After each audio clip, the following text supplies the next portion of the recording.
It seems like a good spot for our tree. Yeah, this looks good. I wonder why soil gets so hard in the wintertime. What happens to it? Yeah, I don't know. Hello and welcome to the 2021 Geotechnical Soil Conference. We will now open the floor to any questions. Excuse me, here. You right there? So, how do temperature variations in climate affect soils? Oftentimes, temperature changes will cause long-term adverse effects on soil through various processes, such as evapotranspiration, vegetation growth and loss, and soil shrinkage and desiccation. These long-term changes in soil characteristics can increase soil vulnerability and jeopardize the stability of infrastructure. Excuse me. Yeah. And we'll take one from you over there. So I was wondering, how does climate affect the formation of these soils? Climate plays a huge role in soil formation. In areas with warmer, more moist climates, soils develop quicker than they would in colder, dry climates.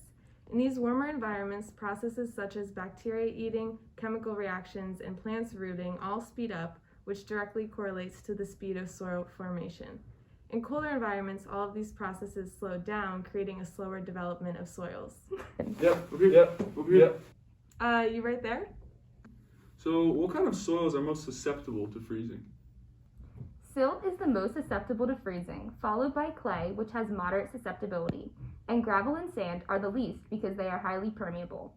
One method of preventing soil freezing at the foundation of a building is to excavate the existing soils and replace it with a soil that is not susceptible to freezing, such as gravel. Yeah. And we'll take one from you over there.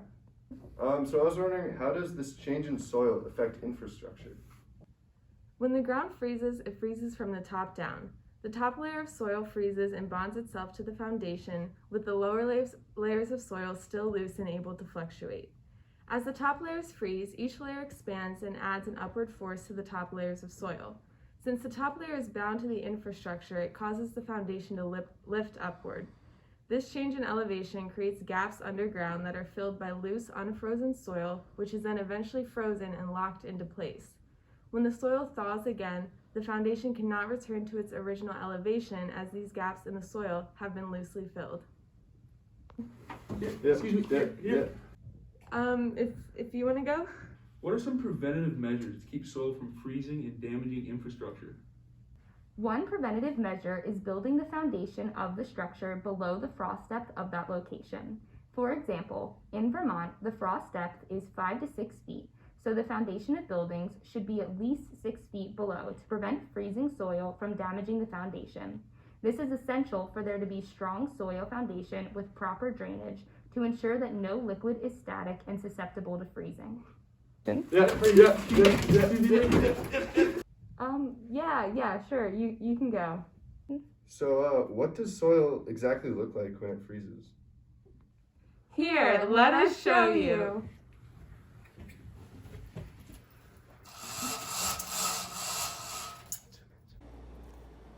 Ice lenses are bodies of ice that form when moisture in the soil accumulates.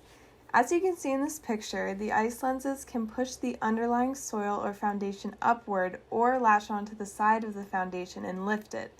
This phenomenon, called frost heave, works slowly but is extremely powerful due to the expansive force of ice being around 50,000 pounds per square inch. We're all out of time, but thanks for your questions today. I hope you learned a lot. Oh, that makes sense. But what about our tree? The ground's still frozen. If only there's a way we could warm it up.